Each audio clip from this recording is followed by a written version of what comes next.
मी राहुल. गावाकडून पुण्यात जेव्हा पहिल्यांदा आलो तेव्हा डोळ्यात खूप मोठी स्वप्न आणि मनात नवीन शहराची थोडी भीती होती. एका मोठ्या IT कंपनीत नुकतीच नोकरी लागली होती. पण खरी कसरत सुरू झाली ती राहण्यासाठी एक चांगली खोली शोधताना. 2 दिवस सतत पायपीट केल्यानंतर अखेर मला एका शांत भागात एक सुंदर अपार्टमेंट मिळालं. तिथले घरमालक होते विकासराव. ते एका मोठ्या कंपनीत मॅनेजर होते. स्वभावाने कडक पण शिस्तीने माणूस. त्यांची पत्नी कविता वहिनी घरात त्यांच्यासोबत असायची. विकासरावांच्या कामाचे स्वरूप असे होते की त्यांना महिन्यातील 15-20 दिवस दौऱ्यावरच राहावे लागायचे.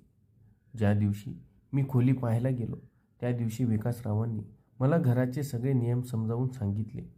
मी हो हो म्हणत होतो, पण माझे लक्ष नकळत त्यांच्या मागे उभ्या असलेल्या कविता वहिनींकडे गेले. साधी सुती साडी, कपाळावर छोटीशी टिकली आणि डोळ्यात कमालीची शांतता. त्यांच्या चेहऱ्यावर एक संत हसरे भाव, पण त्या हसण्यामागे कुठेतरी एक अनामिक एकटेपणा लपला आहे हे मला पहिल्याच नजरेत जाणवलं. राहुल, हे बघ, हे घर तुझं समज. मी कामाच्या निमित्ताने बराच काळ बाहेर असतो, त्यामुळे घरात काही अडचण आली किंवा काही लागलं तर हक्काने वहिनींना सांगत जा. विकासराव खांद्यावर हात ठेवून म्हणाले. मी मान डोलावली.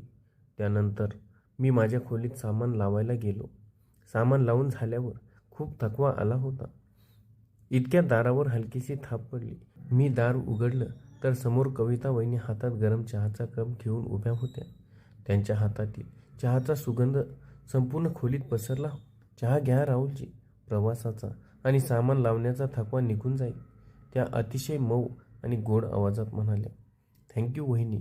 खरं तर मला या क्षणी चहाची खूप गरज होती. मी हसून कप हातामध्ये घेतला. आमची बोटे एकमेकांना किंचित स्पर्श करून गेली आणि मनामध्ये एक वेगळीच लकीर उमटली.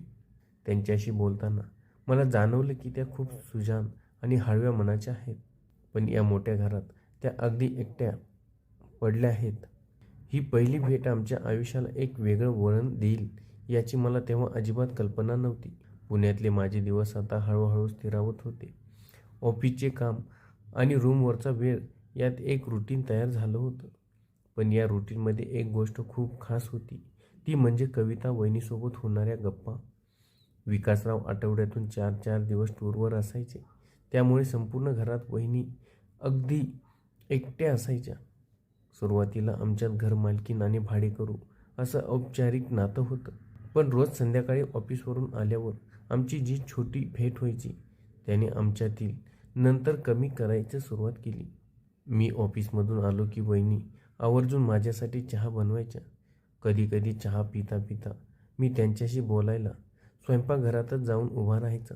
सुरुवातीला त्या छोट्या संकोचाच्या, पण माझा साधा आणि मनमोकळा स्वभाव बघून त्याही हळूहळू खुलू लागल्या.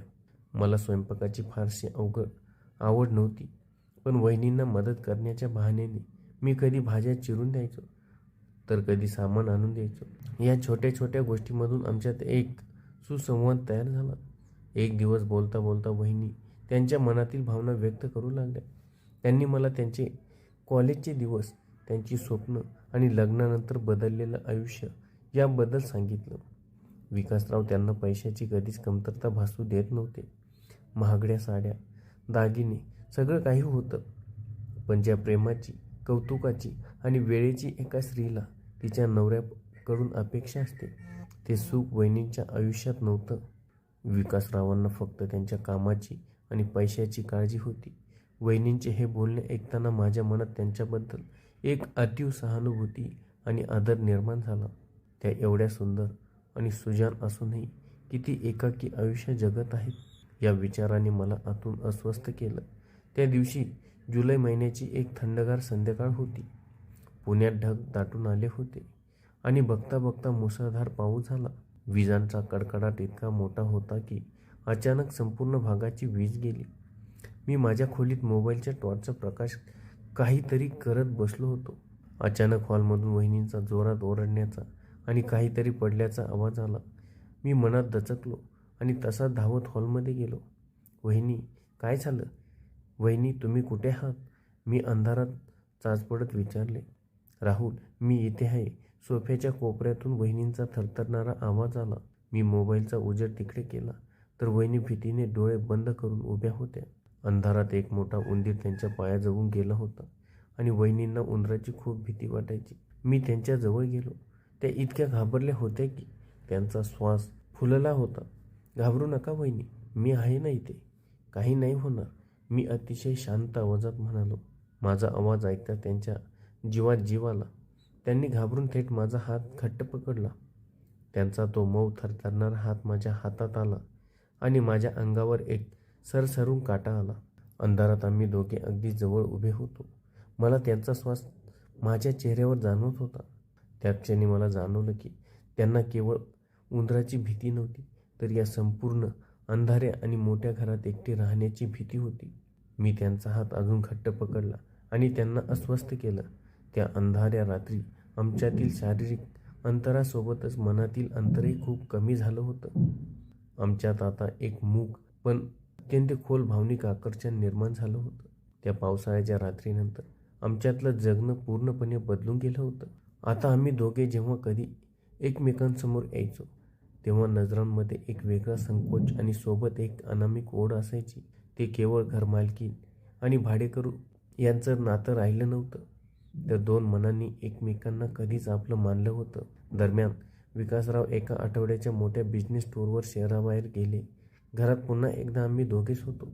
पण यावेळची शांतता वेगळी होती. त्यात एक अनाकलिनी हुरहुर होती. एका रात्री 9च्या सुमारास वहिनी नेहमीप्रमाणे मला जेवायला बोलवले. मी हॉलमध्ये गेलो तेव्हा त्यांनी निळ्या रंगाची एक साधी साडी नेसली होती, ज्यामध्ये त्या खूपच खुलून दिसत होत्या.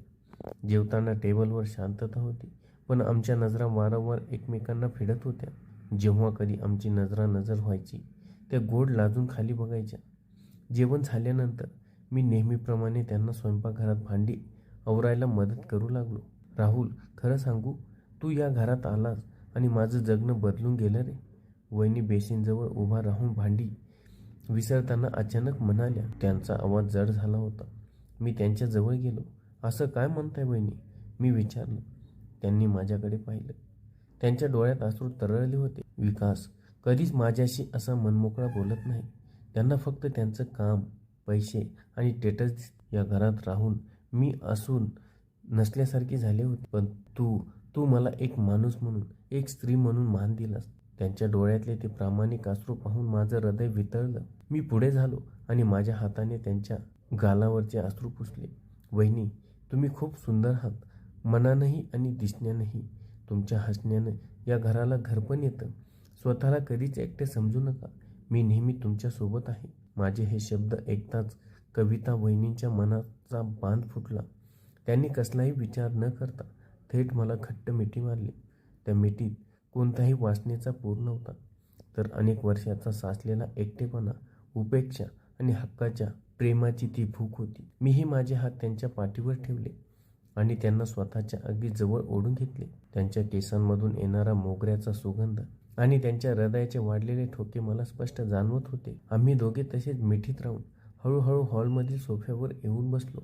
वातावरणात एक कमालीची शांतता आणि रोमॅन्स विरघळला होता. मी त्यांचा मऊ नाजूक हात माझ्या हातात घेतला आणि हळूच त्यांच्या कपाळावर माझे ओठ टेकवले. तो स्पर्श इतका पवित्र आणि आश्वासक होता की वहिनींनी डोळे मिटून घेतले. मी त्यांच्या गालावर आणि मग हळूच त्यांच्या ओठांवर एक हळूवार प्रेमळ चुंबन घेतले. त्यांच्या संपूर्ण शरीरात एक गोड थरथराट निर्माण झाली.